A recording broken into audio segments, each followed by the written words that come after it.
उससे रिलेशन में आगे की प्लानिंग करना वो इम्पोर्टेंट होता है। तो first of all, what is health care informatics? Health care informatics is the discipline that integrates health science, computer science and information management to acquire, store, retrieve and use health data, improving individuals' health, public health and clinical practice.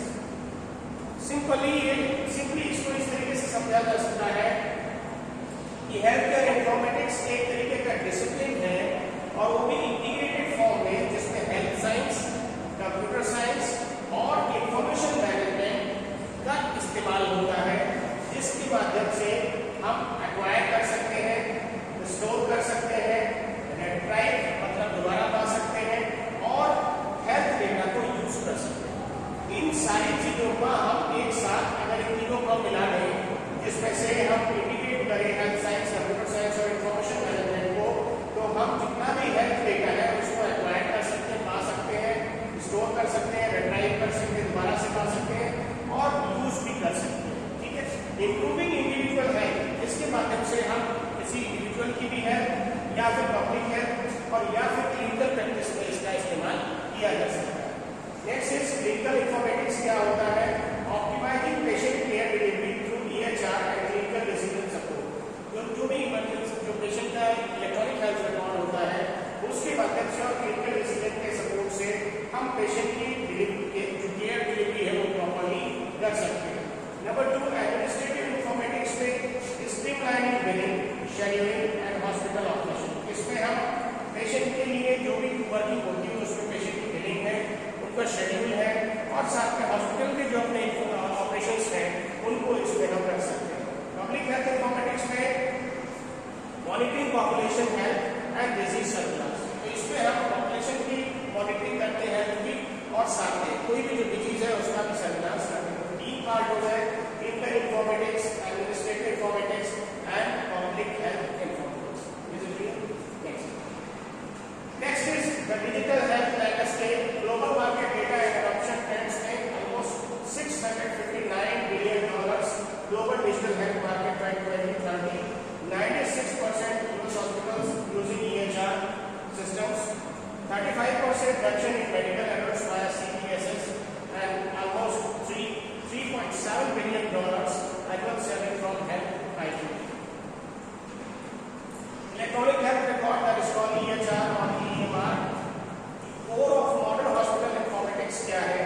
इसमें real time patient data access आपको हो सकता है किसी भी department में, automated clinical alerts और medication reminders मिल सकते हैं, seamless care coordination between providers, जो प्रोवाइडर्स हैं उसमें एक तरीके से सीमलेस केयर मिल सकती है, coordination, integrated labour, lab, radiology and pharmacy workflow, regulatory compliances और ऑडिट ट्रेल्स, साथ में patient portal enabling and self service engagement इसमें आपको मिल सकता है। तो ये इस तरीके से कोर क्या है मॉडर्न हॉस्पिटल के इन्फॉर्मेटिक्स, उसमें ये सारी चीजें आती है। Next is data accuracy equipment. अगर इसका यूज होता है तो लगभग 72% है। 4.5 hours per day admin time से एडमिनिस्ट्रेशन का लगभग 4.5 आवर्स, लगभग 4.5 घंटे आपका प्रतिदिन जो है बचत होता है एडमिनिस्ट्रेटिव डिपार्टमेंट का। साथ में 45% डुप्लीकेट टेस्ट रिडक्शन, जो भी डुप्लीकेट टेस्ट होते हैं उसमें 45% की गिरावट हो सकती है। Clinical decision support system, that is called CDSS, data input, rule syncing, alert generation, clinical action and outcome tracking. 1 by 1 data input क्या? पेशेंट के vitals, labs and history. Rules and engine में clinical guidelines and AI algorithms. Alert generation में drug interaction, dosages warnings. Number 4 is clinical actions में evidence based recommendation, जो भी evidence based recommendation है उनको follow करेंगे। आउटकम ट्रैकिंग में monitoring and continuous learning करेंगे। प्रूवन क्लिनिकल बेनिफिट्स क्या है? 30% फास्टर डायग्नोसिस, कोई भी डायग्नोसिस बनाने में 30% आपको तेजी मिलेगी। 40% फीवर एडवर्स ड्रग इवेंट्स, 40% जो ड्रग इवेंट्स होते हैं, साइड इफेक्ट्स हो या कोई भी एडवर्स इवेंट्स हो, उसमें गिरावट हो सकती है।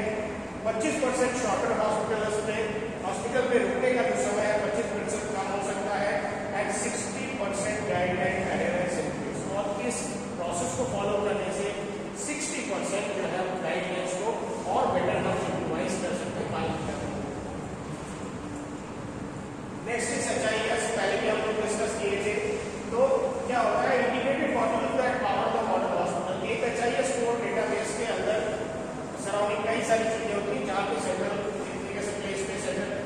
सारी इंफॉर्मेशन आती है। इसके थ्रू आप फार्मेसी का management, lab information system, surgery scheduling, supply chain, revenue cycle management, nursing workflow, radiology और पेशेंट रजिस्ट्रेशन, ये सारी चीजें आप स्टेप बाय स्टेप कर सकते हैं। पेशेंट का रजिस्ट्रेशन करना हो, फार्मेसी का मैनेजमेंट, लैब की कोई इंफॉर्मेशन अगर लेनी है, सर्जरी उसके बाद कोई शेड्यूल हुई है, फिर सप्लाई चेन जो चाहिए, फिर रेवेन्यू साइकिल का मैनेजमेंट, नर्सिंग वर्कफ्लो और रेडियोलॉजी, ये सारा चीज एक एचआईएस कोड डेटाबेस के अंदर होता है और सब जगह से इंफॉर्मेशन एक जगह पे आ जाती है। Next is telemedicine and remote patient monitoring में इसकी 154 million plus telehealth visits in US 2023 means that countries are ready day by day for this particular services.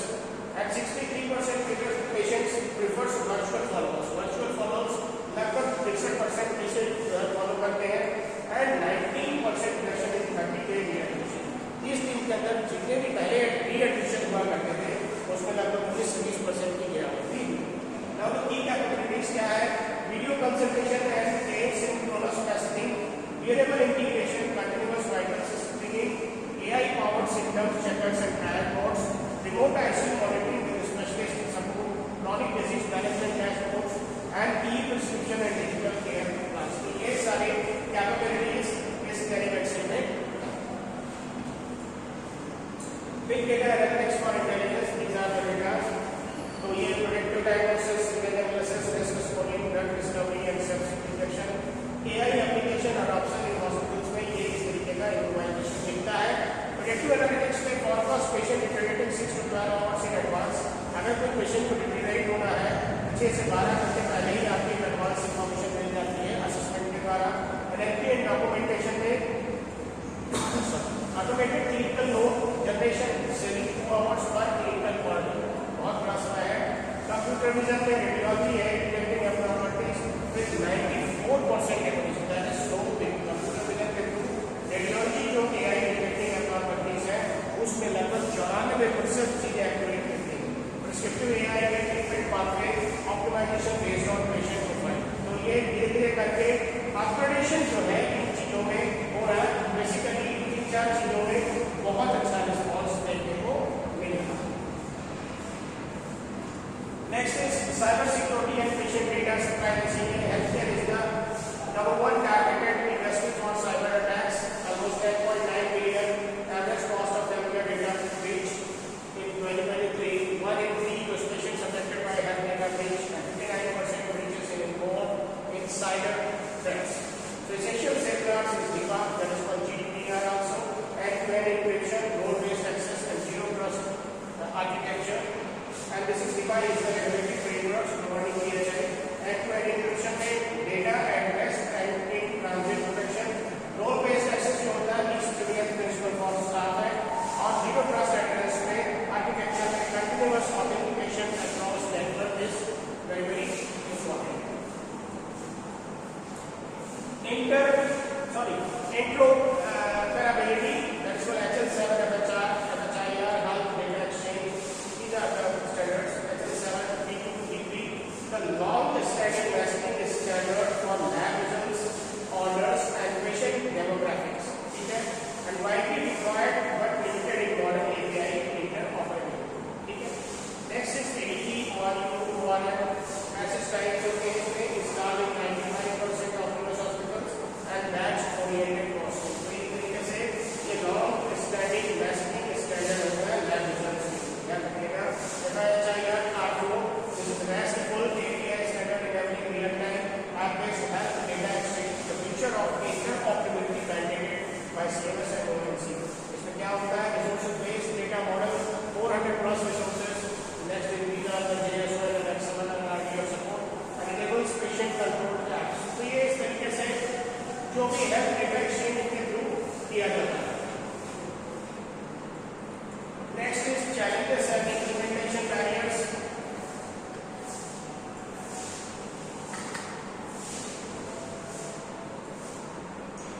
Number 1, high implementation cost। EHR adoption average 50K to 160K per physician dollar। The smaller hospitals face significant financial strain, clinical registration burnout, documentation burden increases, 50% of physicians report EHR related burnout affecting both care quality. Data silos में fragmentation, incompatible legacy systems prevent seamless data exchange, creating care gaps and duplicate testing. Regulatory complexity में involving HIPAA and GDPR and state level regulations require constant compliance, monitoring and updates. Cybersecurity vulnerabilities में connected devices and network despite the attack surfaces, ransomware attacks increased 94% in 2023. Sixth is workflow system gap, shortage of trained health informatics professional delays adoption and optimization of system. ये सबसे बड़ी दिक्कत आती है workforce gap. Next is future trends in healthcare informatics, generative AI in medicine, genomics and precision medicines, and health and patient empowerment, cloud and edge computing, blockchain for health data and population health platforms. तो ये सारी चीजें जो है वो generative AI medicine में अलग-अलग drafting, discharge, summaries, clinical notes and patient education materials होते हैं. Genomics and precision medicine में integrating genomics data with EHR for personalized treatment and protocols, and health and patient empowerment में smartphones, apps monitoring chronic conditions, patient generated health data. Cloud and edge computing में scalable infrastructure enabling real time analytics at point of care. Blockchain for health data में immutable